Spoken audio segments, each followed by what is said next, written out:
Green Park Coaching Center, All India First Rank, 720 out of 720. Number of students joined MBBS in 2024, 1951. Green Park Coaching Center. மாண்புமிகு தமிழ்நாட்டினுடைய பள்ளிக் கல்வித்துறை அமைச்சர் எழுதி மாண்புமிகு முதலமைச்சரால் தற்போது வெளியிடப்பட்ட தேசிய கல்விக் கொள்கை 2020 என்னும் மதயானை என்ற புத்தகம் இன்றைய இந்த விழாவின் பேசுபொருள். இந்த புத்தகத்தினுடைய கருப்பொருள் இந்திய தேசிய கல்விக் கொள்கை 2020.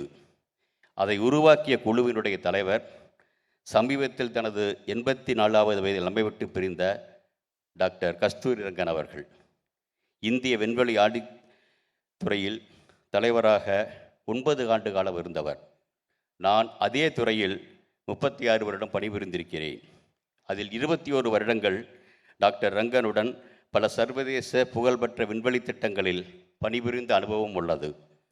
அதே சமயம் இந்திய விண்வெளித்துறையில் குறிப்பிடத்தக்க பங்காற்றியவர்களில் என்னை போன்ற பலருக்கும் தரமான கல்வி கொடுத்தது தமிழக கல்வித்துறை. அதன் இன்றைய கல்வி அமைச்சர் எழுதிய புத்தகம் இது. இப்பொழுது 2 புத்தகங்களுக்கும் இடையில் தேசிய கல்விக் கொள்கை 2020, தேசிய கல்விக் கொள்கை 2020 என்னும் மதயானை என்ற புத்தகம். இந்த 2 புத்தகங்களுக்கும் இடையில் இருக்கும் நான் இருதலை கொள்ளி எருவாக இருக்கிறேனோ? இல்லை. எப்பொருள் யார் யார்வாய் கேட்பினும் அப்பொருள் மெய்ப்பொருள் காண்பதறிவு என்ற வள்ளுவனின் வாக்கையும், யார் சொல்லியிருந்தாலும் எங்கு படித்திருந்தாலும் நானே சொன்னாலும் உனது புத்திக்கும் பொது அறிவிக்கும் பொருந்தாத எதையும் நம்பாதே என்ற பெரியாரின் கூற்றையும் மனதில் கொண்டு 2 புத்தகங்களையும் படித்ததில் எனக்கு புரிந்தவை பற்றி அடுத்து 10 நிமிடங்கள் பேசலாமல் நினைக்கிறேன். புத்தகத்தின் தலைப்பு தேசிய கல்விக் கொள்கை 2020 என்னும் மதயானை. இது ஜூலை 23, 2016 முத்தமிழறிஞர் டாக்டர் கலைஞர் அவர்கள் புதிய கல்விக் கொள்கை பற்றி எழுதிய கட்டுரையில் எடுத்தாண்ட ஒரு பதம். அந்த பதத்திற்கான விரிவான விளக்க உரை இந்த புத்தகம். அதையும் தாண்டி முழுதாக படித்தபின் எனது கணிப்பு தலைப்பை இப்படி பார்க்கலாமே அப்படின்னு அன்னைக்கு எழுதினப்போ தேசிய கல்விக் கொள்கை 2020 என்னும் மதயானைக்கான அங்குசம் அப்படின்னு இன்றைக்கி இந்த புத்தகத்தில் தலைப்பில் இது வந்துடுச்சு. அன்னைக்கு பார்த்தது படிவத்தில். ஏனென்றால் மதயானை அப்படியே விட்டுவிடாமல் சமத்து யானையாக மாற்ற ஒரு அங்குசம் தேவை. முதல்வர்கள் கொடுத்துருக்கோம், எப்படி வருதுன்னு பார்க்க வேண்டிய அவசியம் இருக்குன்னு நினைக்கிறேன். இந்த புத்தகம் அந்த பணியை செய்ய முதல்வதாக நான் பார்க்கிறேன். அந்த நேரத்தில் 2ஐயும் படித்ததில் எனது கவனத்தை கவர்ந்தவையும் அவை பற்றி எனது குறிப்புகளும் எனது பேச்சாக உங்கள் முன் விரிகிறது. ஒரு ஜனநாயக நாட்டின் கொள்கையை ஒட்டுமொத்தமாக மாற்றியமைத்து புதிதாக வேறொரு கொள்கையை உருவாக்கும் என்பது அளப்பரிய செயல். அதுவும் இந்தியா போன்ற பன்முகத்தன்மை வாய்ந்த தேசிய இனங்கள் வாழும் பன்மொழி கலாச்சாரங்கள் கொண்ட தேசத்தில் கடந்த கால வரலாறுகளை உள்வாங்கி அரசியல் சாசன மரபுகளை மதித்து கூட்டாட்சி தத்துவத்துடன் இயங்கும் மாநில அரசின் உரிமைகள் பாதிக்கப்படாமல் இந்த பணி செய்து முடிக்கப்பட்டிருக்க வேண்டும்.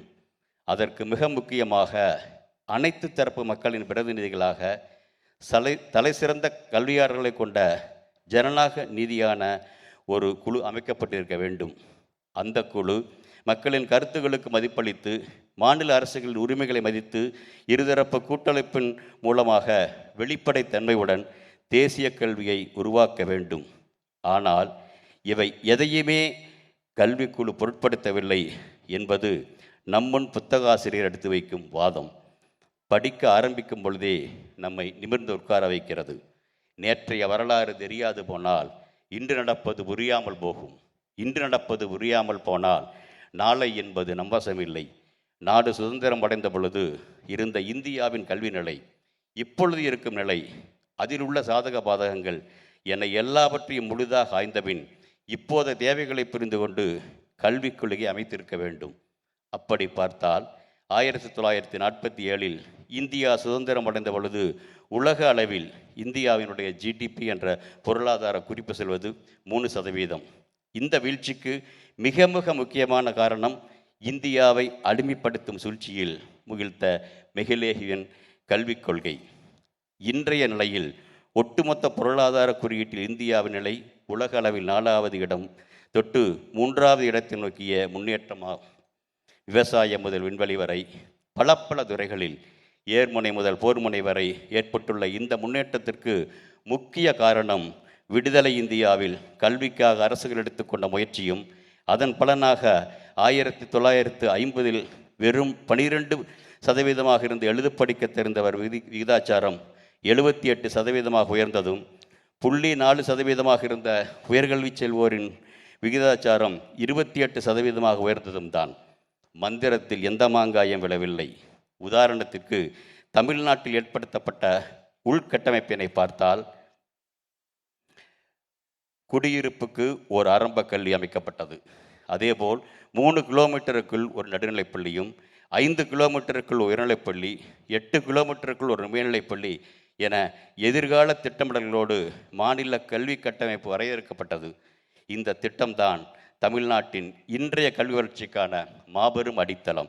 இதன் விளைவாக பள்ளிக்கல்வியில் 100% மொத்த சேர்க்கை விகிதத்தையும் உயர்கல்வியில் 50%க்கு மேலான சேர்க்கை விகிதத்தையும் தமிழ்நாடு சாத்தியமாக்கியிருக்கிறது. இதற்கு அச்சாணியாக இருக்கும் நமது பொதுக்கல்வி கட்டமைப்புகள் வலுப்படுத்த முனைவதற்கு பதிலாக NEP 2020 மூலம் தமிழ்நாட்டினுடைய கல்வி கட்டமைப்பையே அசைத்து பார்க்க நினைக்கிறது அந்த கொள்கை என்கிறார் புத்தக ஆசிரியர். இந்த உள்கட்டமைப்பை புறந்தள்ளி பள்ளி வளாகம் என்ற புது அமைப்பை தேசிய கொள்கை முன்னிறுத்துவது பல நடைமுறை சிக்கலுக்கு வழிவகுக்கும் என்பது ஏற்றுக்கொள்ள வேண்டிய வாதமாகவும் திரும்ப விரிவாக விவாதிக்கப்பட வேண்டிய ஒன்றாகவும் நான் பார்க்கிறேன்.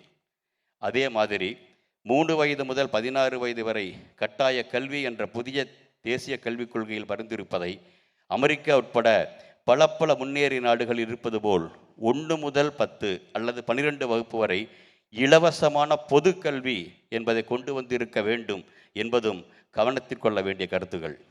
இன்றைய கல்வி முறையில் இன்னொரு முக்கியமான தலைப்பு வாழ்நாள் முழுவதும் கற்றல் அல்லது வாழ்நாள் முழுமைக்கும் கற்றல், life long education and learning. கணினி யுகம், விண்வெளி யுகம் என்பதை கடந்து செயற்கை நுண்ணறிவு யுகமாக வெகு வேகமாக முன்னேறி வரும் இன்றைய நிலையில் மனிதனின் சராசரி ஆயுள் காலம் அதிகரித்து வருகிறது. இந்த நிலையில் பெரும்பான்மையான தனிமனித வாழ்க்கை லேர்ன், ஏன், ரிட்டையர் என்ற நேற்றைய நிலை மாறி லேர்ன், ஏன் and learn, retire and learn என்று இன்றைய நிலையில் நித்தம் கற்றல் என்பது மிகவும் அத்தியாவசியம். இந்த திசையில் புதிய தேசிய கல்விக் கொள்கையில் ஒரு தெளிவான கொள்கையை என்னால் பார்க்க முடியவில்லை என்கிறார் புத்தக ஆசிரியர். அதற்கேற்ற மாதிரி போகிற போக்கில் ஒரு இடத்தில் பல்வகை நுழைவு, பல்வகை வெளியேற்றம், multiple entry, multiple exit point உதவும் என்கிறது புதிய தேசிய கொள்கை, தேசிய கல்விக் கொள்கை. இது எப்படி சாத்தியமாகும் என்ற ஒரு தெளிவு இல்லை.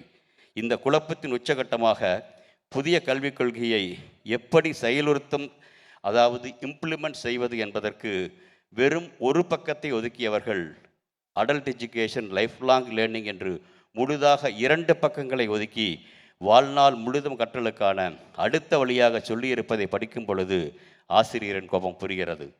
உலகம் ஏன்னா அடல்ட் எஜுகேஷனுக்கும் லைஃப் லாங் எஜுகேஷனும் ஒரு குழப்பத்தோட நிலைமையில் ஒரு தேசிய கல்விக்குள் இருக்க முடியுமா அப்படிங்கிறது ஒரு மிக மிக கோபமாக இருக்கிறது.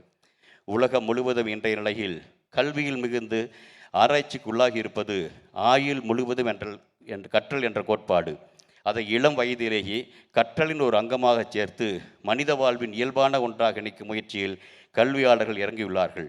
வேறு ஒரு கண்ணேட்டத்தில் பார்த்தால் வாழ்நாள் முழுமைக்கும் கற்றல், லைஃப் லாங் எஜுகேஷன் என்பது முதுமையில் தள்ளாடும் நிலையிலிருந்து தம்மை மீட்டெடுக்க பல நாடுகள் எடுத்துக்கொண்டுள்ள முயற்சியாகவும் உள்ளது. இன்று 2050 5 பேரில் ஒருவர் முதியவர் என்ற முதுமை நிலையை தொடவுள்ள இந்தியாவில் புதிய கல்விக் கொள்கை அதற்கான சரியான பதிலை தரவில்லை என்பதாக நான் பார்க்கிறேன்.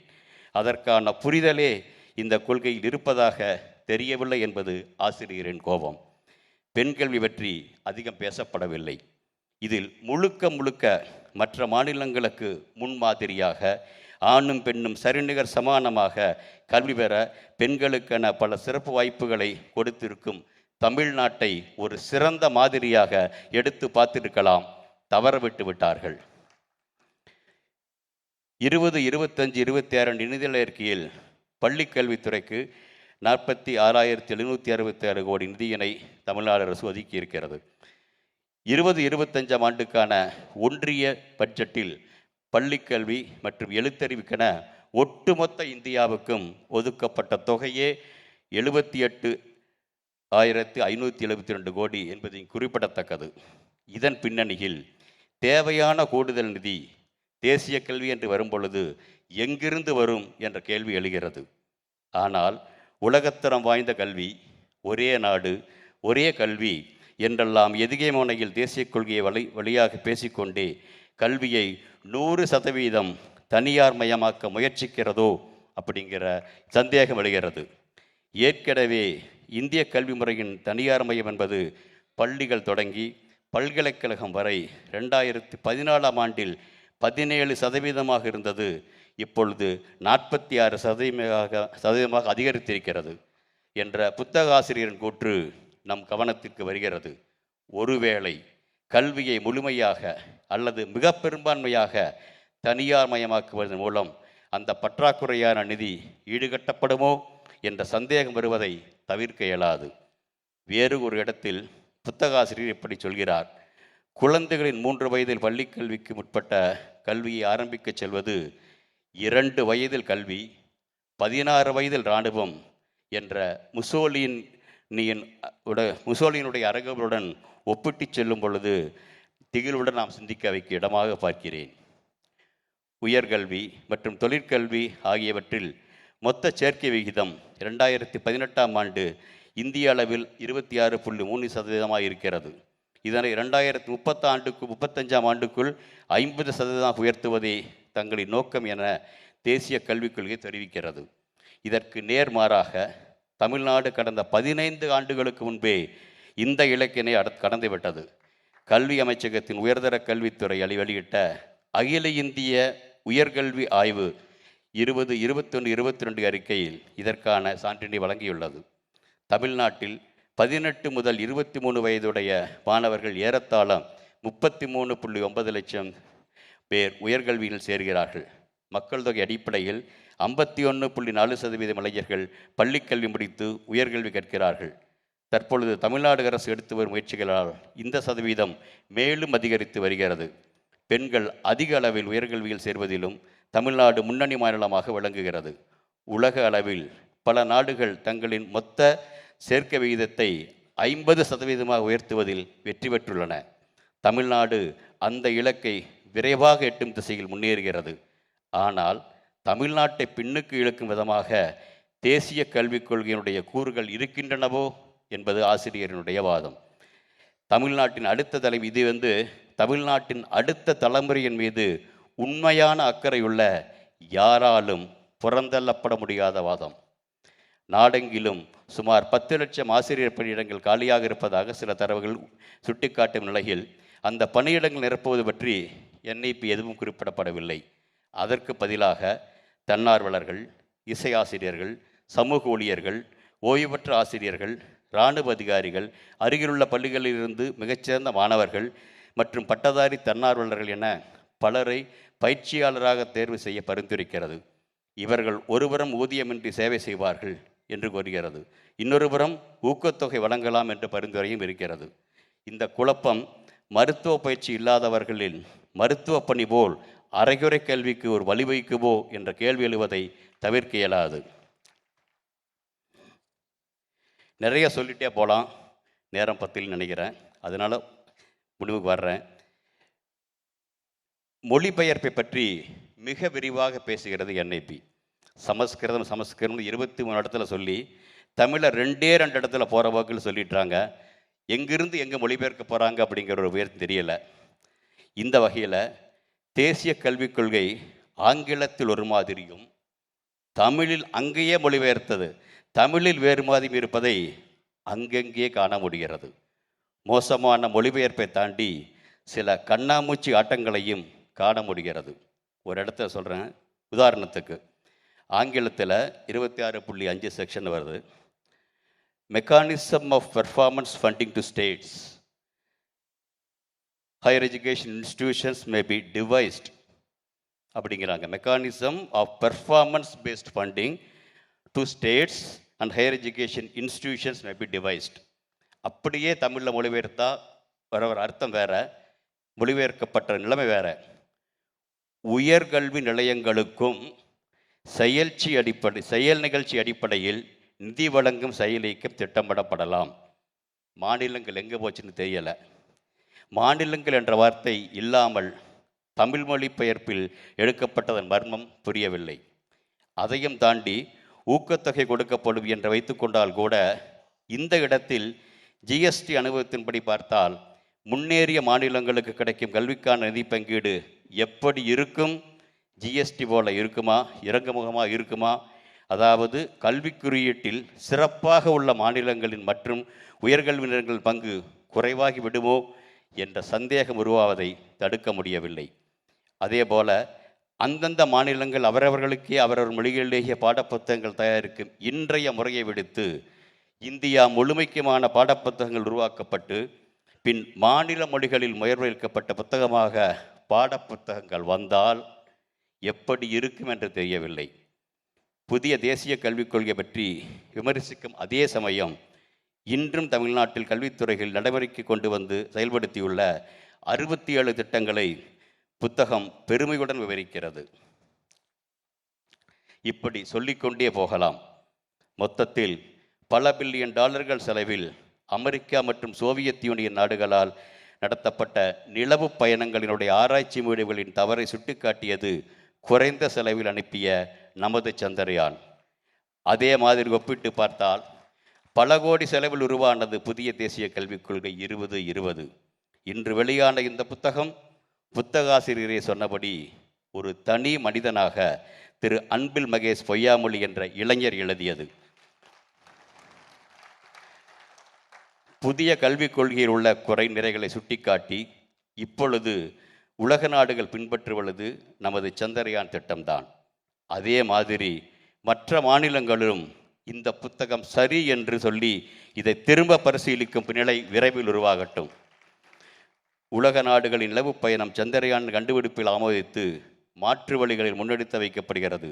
அதேபோல் தேசிய கல்விக் கொள்கையும் எப்போதோ இதன் இலக்கை எட்டிப்பிடித்து 4 கால் பாய்ச்சலில் முன்னேறி கொண்டுள்ள தமிழகத்தினுடைய மாநில கல்வி செயல்பாடுகளை பின்பற்றி மாநிலங்களுக்கு அவற்றுக்கான உரிமையும் பங்களிக்கும் அளிக்கப்பட்டு ஒரு புதிய தேசிய கல்விக் கொள்கையை உருவாக்கட்டும்.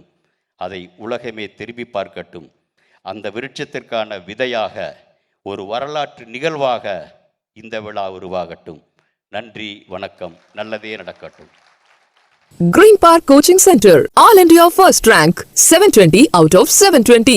Number of students joined MBBS in 2024, 1951. Green Park Coaching Center.